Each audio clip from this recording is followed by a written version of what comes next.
തെമ്മാടിത്തമ്പുരാൻ ഭാഗം 29. രചന അവതരണം ദിവ്യരാജ്.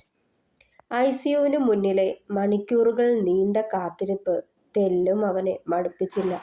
പകരം ഇതുവരെ അറിയാത്ത ആധി എന്തെന്നറിഞ്ഞത് ഹൃദയം നീറിപ്പുകഞ്ഞുകൊണ്ടിരുന്നു. ഓരോ നിമിഷവും നെഞ്ചുരുകിയുള്ള പ്രാർത്ഥനയോടെ കടന്നു പോകുമ്പോൾ നെഞ്ചിനുള്ളിൽ മുത്തശ്ശി പറഞ്ഞ വാക്കുകൾ തികട്ടി വന്നു. എത്രയാന്നും പറഞ്ഞ ഓളെ കണ്ണീര് കുടിപ്പിക്കുന്നത് ഈശ്വരൻ കണ്ടോണ്ടിരിക്കുക. ദൈവത്തിനു പോലും നിന്റെ അഹന്ത കണ്ട് സഹി കെട്ട് കാണും. ഈടേക്ക് ഓളെ കൊണ്ട് വന്നിട്ട് 2 ആഴ്ചയോളം കഴിഞ്ഞു. ഇന്നേ വരെ സമാധാനം കൊടുത്തിട്ടുണ്ടോ നീ അതിന്? കഷ്ടം. നീ ചെയ്തു കൂട്ടിയതിനൊക്കെ ആ പാവം കുട്ടി എന്ത് പിഴച്ചിട്ടാന്ന. അവളുടെ ജീവന് ആപത്ത് വരുമോ എന്നോർത്ത് നെഞ്ചു പിടയുന്നുണ്ടായിരുന്നു രുധിൻ്റെ. എൻ്റെ മഹാദേവ, ഓൾക്കൊന്നും വരുത്തരുതേ. ഈ ഒരൊറ്റ തവണത്തേക്ക് മാപ്പാക്കണേ. ഇനി ഞാൻ എൻ്റെ പെണ്ണിനെ കരയിക്കില്ല. നെഞ്ചിൻ്റെ അടിത്തട്ടിൽ നിന്നുയർന്നു വന്ന രോദനം. ഡാ രുധി. തോളിൽ അച്ചുവിൻ്റെ കരസ്പർശം അറിഞ്ഞതും മെല്ലെ മുഖമുയർത്തി നോക്കിയവൻ. രഞ്ജുവും തൊട്ടടുത്ത് നിൽപ്പുണ്ടായിരുന്നു. ഡാ എൻ്റെ പെണ്ണ്. വീണ്ടും കണ്ണുകൾ ഐസിയുവിൻ്റെ വാതിലിലേക്ക് നീണ്ടു. ഒന്നും വരില്ലാടാ, ഓള് തിരിച്ചു വരും. കരയല്ലേ നീ. ആദ്യമായി അവൻ്റെ കണ്ണുകൾ നിറഞ്ഞു കണ്ടതിൻ്റെ അമ്പരപ്പും നോവും അച്ചുവിൻ്റെ മുഖത്തും തെളിഞ്ഞു.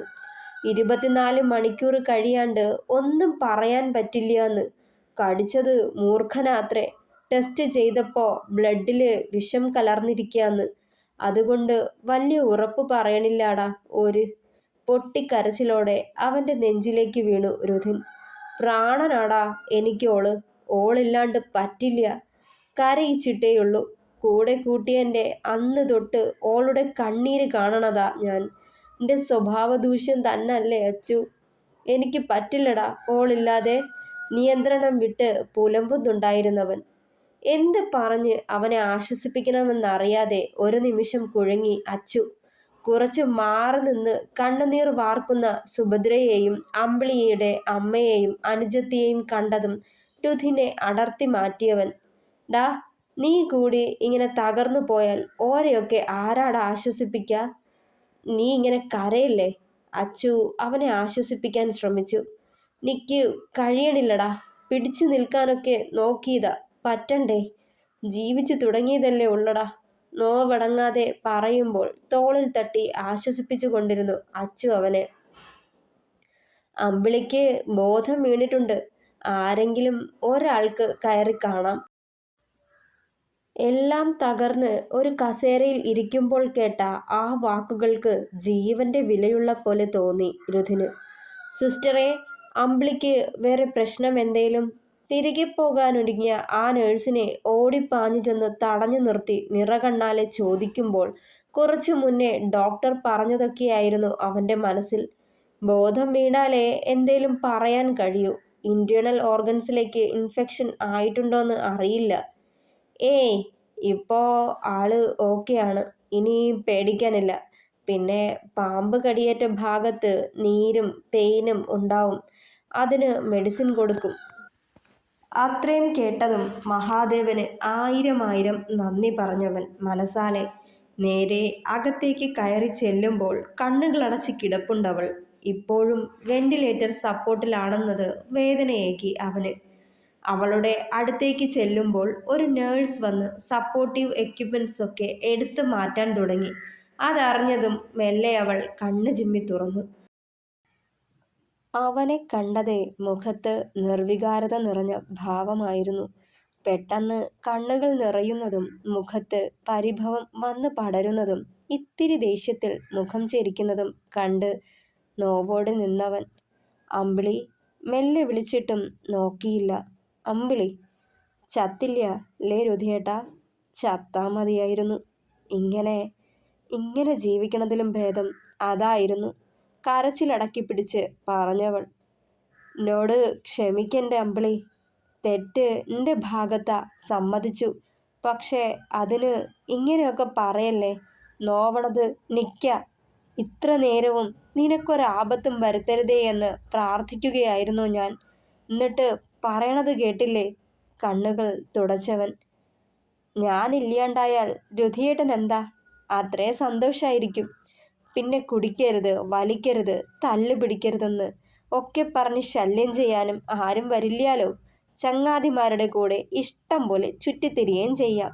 അല്ലെങ്കിലും എന്നെക്കാളും രുധിയേട്ടന് വലുത് ഓരല്ലേ? രോഷമടക്കി പറഞ്ഞവൾ. ഒരു നിമിഷം ഒന്നും പറയാതെ അവളെ തന്നെ ഉറ്റുനോക്കി നിന്നു രുധിൻ. എന്തിനാ പെണ്ണെ ഇങ്ങനെ ഓരോന്നും പറഞ്ഞ് നെഞ്ചു നീട്ടണത്?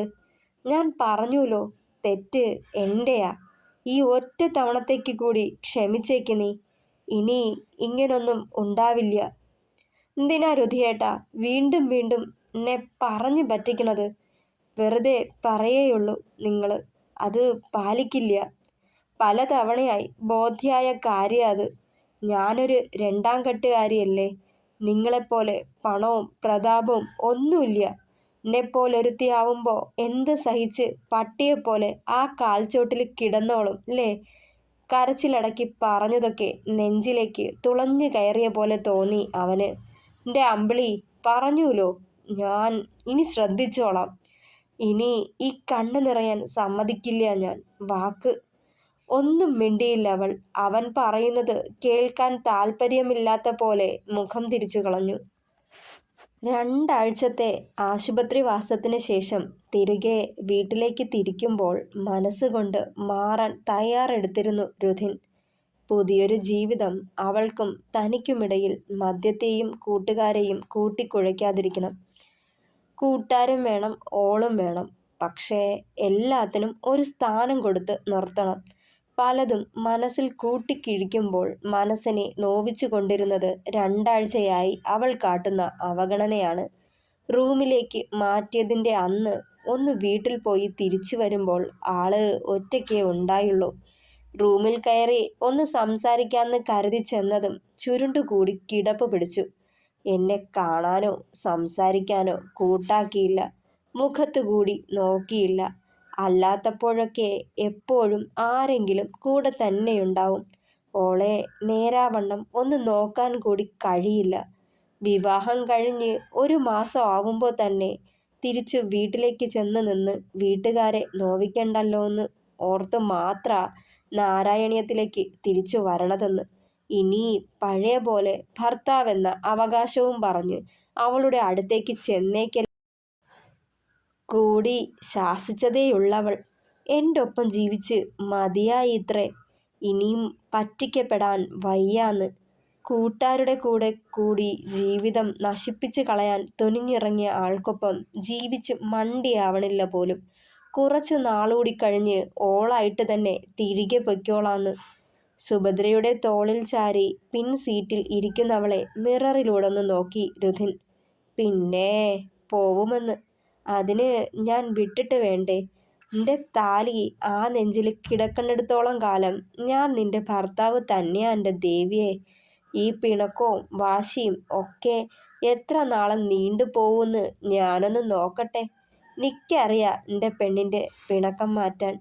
ഇനിയും മാറിക്കോളാന്ന് വെറും വാക്ക് പറയണില്ല, പ്രവൃത്തിയിലൂടെ അറിയട്ടെ ഓള് ഞാൻ മാറിയെന്ന്. മീശത്തുമ്പൊന്ന് മുറുക്കിക്കൊണ്ട് മനസ്സിൽ കരുതിയവൻ കാർ കൊണ്ടുചെന്ന് പോർച്ചിലൊതുക്കിയിട്ട് ഹോസ്പിറ്റലിൽ നിന്ന് കൊണ്ടുവന്ന വസ്ത്രങ്ങളടങ്ങിയ കിറ്റ് കയ്യിലെടുത്ത് മുകളിലേക്ക് നടന്നു രുധിൻ. റൂമിലേക്ക് ചെല്ലുമ്പോൾ അമ്പിളി അകത്ത് നിൽപ്പുണ്ടായിരുന്നു. കബോർഡ് തുറന്ന് എന്തൊക്കെയോ എടുത്ത് കട്ടിലിന് മുകളിൽ വയ്ക്കുന്നുണ്ട്. താൻ ചെന്നത് അവൾ അറിഞ്ഞിട്ടും അറിയാത്തതായി ഭാവിക്കുകയാണെന്ന് മനസ്സിലായവന് കുറച്ച് വസ്ത്രങ്ങളൊക്കെ എടുത്ത് ഒരു വലിയ ബിഗ് ഷോപ്പറിൽ അടുക്കി വെച്ചിട്ട് അതുമായി വാതിൽക്കലേക്ക് നടക്കാൻ ഒരുങ്ങിയതും എവിടേക്കാ ദേവിയെ? പറഞ്ഞിട്ട് പൊയ്ക്കൂടെ? ഉള്ളിലെ പകപ്പ് മറച്ചുവെച്ച് ഇത്തിരി ഗൗരവത്തോടെ ചോദിച്ചവൻ. ഒന്നും മിണ്ടാതെ വാതിൽ തുറന്ന് പോകാൻ ഒരുങ്ങിയതും പാഞ്ഞു വന്ന് അവളുടെ കയ്യിൽ കയറി പിടിച്ചിരുന്നവൻ. എങ്ങടാ പെണ്ണെ? ഒരു കൈ കൊണ്ട് കൈ വിടുവിക്കാൻ നോക്കുന്നവളെ അതിനനുവദിക്കാതെ ആ കൈയും കൂടി പിടിച്ചൊതുക്കി വെച്ച് ചോദിച്ചു. അതും ഇനി നിങ്ങളെ ബോധിപ്പിക്കണോ? ഞാൻ പറഞ്ഞൂലോ, ഭർത്താവാണെന്ന അധികാരം വെച്ച് എന്നോട് സംസാരിക്കാൻ വരണ്ടാന്ന്. നീറ് ചെനക്കണ പോലുള്ള പെണ്ണിൻ്റെ ദേഷ്യം കണ്ടതും സത്യത്തിൽ രുധിന് ചിരി പൊട്ടി. പക്ഷേ ചിരിച്ചു പോയാൽ പെണ്ണിന് വാശിയേറുംന്ന് അറിയാവുന്നത് കൊണ്ട് പാടുപെട്ടത് കടിച്ചമർത്തിയവൻ. നിന്റെ താലി നിന്റെ കഴുത്തിൽ കിടക്കണ നാളത്രയും നീ എനിക്ക് ഭാര്യ തന്നെ. അതുകൊണ്ട് വാശിയൊക്കെ വിട്ടിട്ട് എങ്ങട് പോവാന്ന് പറയും. ഇത്തിരി ഗൗരവം നടിച്ചവൻ. രണ്ട് മനസ്സായിട്ട് ഈ മുറിയിൽ താമസം വേണ്ട. എനിക്ക് അപ്പുറത്തെ മുറി വേണം. ഞാൻ ഇന്ന് തൊട്ട് അവിടെ കഴിഞ്ഞോളാം. വാശിയൊട്ട് കുറയ്ക്കാതെ പറഞ്ഞവൾ. നടക്കില്ല. ഞാൻ ജീവിച്ചിരിക്കുമ്പോൾ എൻ്റെ പെണ്ണ് എൻ്റെ കൂടെ ഈ മുറിയിൽ കഴിയും. ഞാൻ മരിച്ചിട്ട്. മതി, നിക്കിനി സംസാരിക്കണ്ട. അവനെ പറയാൻ വിടാതെ കൂർപ്പിച്ചൊന്ന് നോക്കിയവൾ. ആ സംസാരം അവളെ അസ്വസ്ഥയാക്കിയെന്ന് തുളുമ്പാൻ വെമ്പിയ മിഴികളിൽ നിന്നും മനസ്സിലായവന്. ഓ, താലി വീഴണതിന് മുന്നേ വരെ എന്തായിരുന്നു വിറയലും പേടിയും, എന്നെ കാണുമ്പോഴുള്ള പരിങ്ങലും വെപ്രാളവും. ഒക്കത്തിനും പുറമെ അവിച്ച നെല്ലിന് വാ തുറക്കില്ലാന്ന മാതിരി സംസാരിക്ക കൂടി ചെയ്യാതിരുന്നവളാ. ഇപ്പോ അവളുടെ ഭാവം കണ്ടില്ലേ? അപ്പോ എല്ലാരും പറയണത് നേരാ. ഈ പെൺകുട്ടികളുടെ മനസ്സും സ്വഭാവവും ഒന്നും പുറമേ കാണണത് മാതിരി ആവില്ലാന്ന്. അടുത്തറിയുമ്പോഴാ ഉള്ളിലെ ഭദ്രകാളിമാര് പുറത്തേക്കിറങ്ങി വരണതെന്ന്. അവളെ കൂർപ്പിച്ചു നോക്കിയതും ദേഷ്യവും സങ്കടവും ഒക്കെ ആ മുഖത്ത് ഇരിച്ചു കയറി ചുവക്കണത് അവൻ കൗതുകത്തോടെ കണ്ടു നിന്നുപോയി. പെണ്ണ് ഭൂമിയോളം താഴും, സത്യം തന്നെ. അങ്ങേയറ്റം ക്ഷമിക്കുകയും ചെയ്യും. പക്ഷേ ഒക്കത്തിനും ഒരതിരുണ്ട് രുധിയേട്ടാ. പെണ്ണിന്റെ ക്ഷമയെ പരീക്ഷിച്ച് പരീക്ഷിച്ച് ഒടുവിൽ ആ അതിര് നിങ്ങൾ ആണുങ്ങളായിട്ട് ഭേദിക്കുമ്പോഴാ ഭദ്രകാളിയായി മാറുന്നത്. അതുകൂടി ഓർമ്മയുണ്ടാവണം. പറയുമ്പോൾ തൊണ്ട ഇടറുകയും കണ്ണു നിറയുകയുമൊക്കെ ചെയ്തെങ്കിലും വാക്കുകളിൽ അമർഷമായിരുന്നു. അവനെ തള്ളി മാറ്റി പോവാനൊരു പാഴ്ശ്രമം നടത്തിയതും ഇരു കൈയും കൊണ്ട് കൂട്ടിപ്പിടിച്ചവളെ നെഞ്ചിലേക്ക് അമർത്തിപ്പിടിച്ചു രുധിൻ. തുടരും.